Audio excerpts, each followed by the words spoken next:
قبل ما أبدأ الحكاية، عايزاك تعرف إن الأقزام زمان ما كانوش زي ما بتتخيل، ولا كانوا بيتعامل معاهم زي دلوقتي. كان ليهم احترام مكانة تخليك تقف قدام التمثال وتراجع نفسك. تعال اما احكي لك عن تمثال سنيب في المتحف المصري الكبير. هتحس إن في حاجة مش ماشية على المقاس. هو ما كانش قصير عشان المصري القديم كان طويل، المصري القديم كان أطولهم زينا بالظبط. عشان كده لما نقول سنيب كان قزم فدي حالة حقيقية من قصر القامة، مش مقارنة بحد.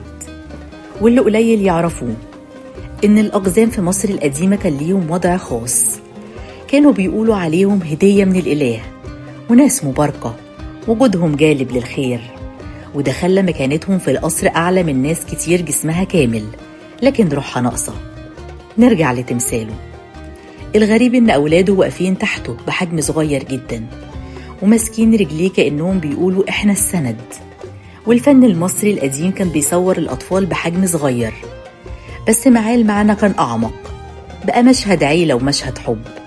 وزوجته إيديها على كتفه، دي مش مجرد حركة، دي بتقوله أنا شايفة قيمتك حتى لو الدنيا مش شايفاها. كان صاحب مناصب كبيرة، كان كاتب وفنان ومسؤول، ورغم حجمه الصغير كان عقله كبير لدرجة إن الملوك نفسهم كانوا بيثقوا فيه. وعشان كده لما تبص لتمثاله هتحس إنك قدام رسالة مش قدام حجر، رسالة بتقول الإنسان مش بالمتر، الإنسان بالأثر وبالناس اللي واقفة تحته وبالقلوب اللي شايفاه كبير. ولما تخرج من القاعة وبص حواليك، في تماثيل كتير واقفة وساكتة، بس كل واحد فيهم عنده حكاية مستنية اللي يسمعها. زي تمثال خنم حطب، شكله بسيط بس أسراره مش بسيطة.